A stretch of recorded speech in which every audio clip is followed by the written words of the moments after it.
بسم اللہ الرحمن الرحیم۔ السلام علیکم۔ میں ہوں موسیٰ اور آپ دیکھ رہے ہیں Isra express YouTube and Facebook channel. آج کی کہانی کا عنوان ہے کرایہ دار اور ان کی فیملی۔ تو ابتدا کرتے ہیں۔ وہ گرمیوں کی ایک تپتی دوپہر تھی۔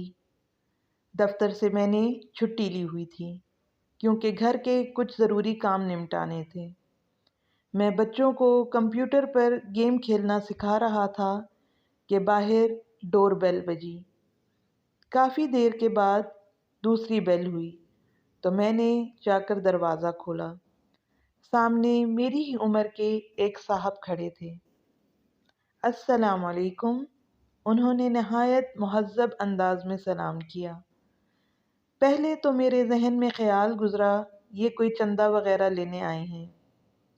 ان کے چہرے پر داڑھی خوب سج رہی تھی اور لباس سے وہ چندہ مانگنے والے ہرگز نہیں لگ رہے تھے۔ میں نے پوچھا، جی فرمائیے۔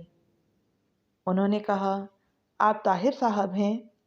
جی، میں نے مختصر جواب دیا۔ وہ مجھے رفیق صاحب نے بھیجا ہے، غالباً آپ کو کرایہ دار کی ضرورت ہے۔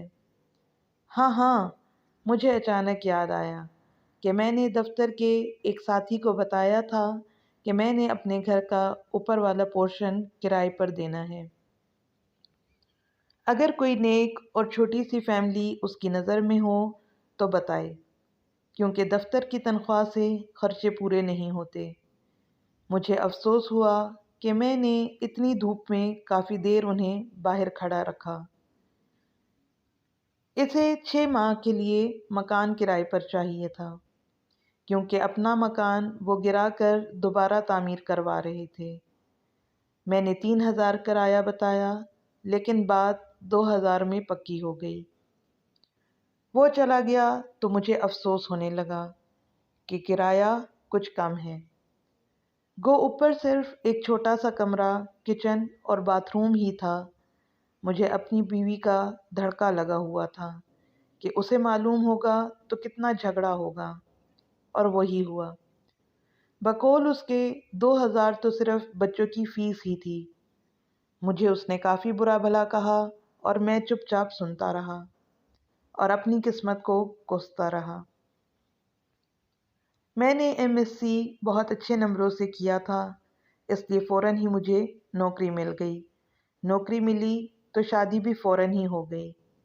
میری بیوی بھی بہت پڑھی لکھی تھی، وہ بھی ایک انگریزی اسکول میں پڑھاتی تھی۔ ہمارے 3 بچے تھے، مگر گزارا مشکل سے ہوتا تھا۔ اگلے ہی دن وہ صاحب اور ان کے بیوی بچے ہمارے گھر شفٹ ہو گئے۔ ان کی بیوی نے مکمل شرعی پردہ کیا ہوا تھا۔ دونوں بڑے بچے بہت ہی مہذب اور خوبصورت تھے۔ چھوٹا گود میں تھا۔ کچھ دنوں بعد ایک دن میں دفتر سے آیا تو میری بیوی نے بتایا کہ میں نے بچوں کو کرایہ دار خاتون سے قرآن مجید پڑھنے کے لیے بھیج دیا ہے، بہت اچھا پڑھاتی ہیں۔ ان کے اپنے بچے اتنی خوبصورت تلاوت کرتے ہیں۔ مزید کچھ دن بعد جب میں نے ان کے ایک بیٹے سے تلاوت سنی تو پہلی مرتبہ میرے دل میں خواہش ابھری کہ کاش ہمارے بچے بھی اتنا اچھا قرآن پاک پڑھیں۔ ایک دن میں باہر جانے لگا تو اپنی بیوی سے پوچھ ہی لیا کہ وہ پارلر جائے گی تو میں لیتا چلتا ہوں، کیونکہ پہلے تو 2 مہینے میں 3-4 مرتبہ پارلر ضرور جاتی تھی، لیکن اس مہینے میں ایک بار بھی نہیں گئی تھی۔ اس نے جواب دیا کہ پارلر فضول خرچی ہے۔ جتنی خوبصورتی چہرے پر 5 بار وضو کرنے، نماز اور تلاوت کرنے سے آتی ہے، کسی اور چیز سے نہیں آ سکتی۔ اگر زیادہ ضرورت ہو تو گھریلو استعمال کی چیزوں سے ہی چہرے پر نکھار آ جاتا ہے۔ ایک روز میں کیبل پر ڈرامہ دیکھ رہا تھا تو میرے چھوٹے بیٹے نے مجھے بغیر پوچھے ٹی وی بند کر دیا اور میرے پاس آ کر بیٹھ گیا۔ بابا، یہ بیکار مشغلہ ہے، میں آپ کو اپنے نبی حضرت محمد صلی اللہ علیہ وآلہ وسلم کا ایک واقعہ سناتا ہوں۔ مجھے غصہ تو بہت آیا، لیکن میں نے اپنی بیٹی کی زبانی جب یہ واقعہ سنا تو میرا دل بھر آیا۔ میں نے پوچھا، یہ تمہیں کس نے بتایا ہے؟ ہماری استانی محترمہ نے۔ وہ قرآن مجید پڑھانے کے بعد آپ صلی اللہ علیہ وآلہ وسلم اور صحابہ کرام کے متعلق بتاتی ہیں۔ اپنے گھر کی اور بیوی بچوں کی تیزی سے بدلتی حالت دیکھ کر میں حیران ہو رہا تھا کہ ایک روز بیوی نے کہا کہ کیبل کٹوا دیں، کوئی نہیں دیکھتا، اور ویسے بھی فضول خرچی اور اوپر سے گناہ بھی ہے۔ چند روز بعد بیوی نے شاپنگ پر جانے کو کہا تو میں بخوشی تیار ہو گیا۔ اس نے کافی دنوں بعد شاپنگ کا کہا تھا، ورنہ پہلے تو آئے دن بازار آنا جانا لگا رہتا تھا۔ کیا خریدنا ہے؟ میں نے پوچھا۔ برقع، اس نے کہا۔ میں ہنسا تو وہ بولی، پہلے میں کتنے ہی غیر شرعی کام کرتی تھی، آپ نے کبھی مذاق نہیں اڑایا، اب اچھا کام کرنا چاہتی ہوں تو آپ میرا مذاق اڑا رہے ہیں۔ میں کچھ نہ بولا۔ پھر چند دن بعد اس نے مجھے کافی سارے پیسے دیے اور کہا فریج کی باقی قیمت ادا کر دیں تاکہ مزید قسطیں نہ دینی پڑیں۔ اتنے روپوں کی بچت کیسے ہو گئی؟ بس ہو گئی، وہ مسکرائی۔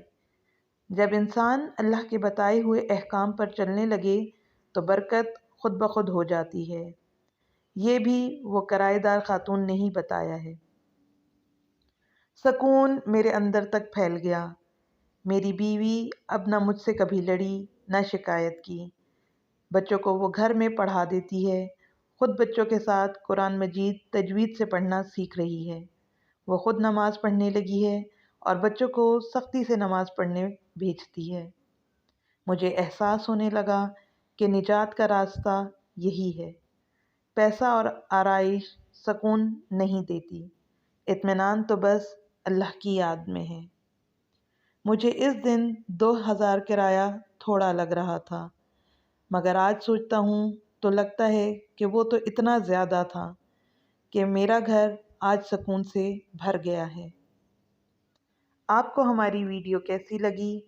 کمنٹ کر کے ضرور بتائیں۔ اگر آپ ایسی ہی موٹیویشنل اور اسلامک ویڈیوز دیکھنا چاہتے ہیں تو ہمارے چینل کو سبسکرائب کر لیں اور ساتھ ہی گھنٹی کے نشان کو دبا دیں تاکہ آئندہ آنے والی ویڈیوز آپ تک پہنچ سکیں۔ شکریہ۔ اللہ حافظ۔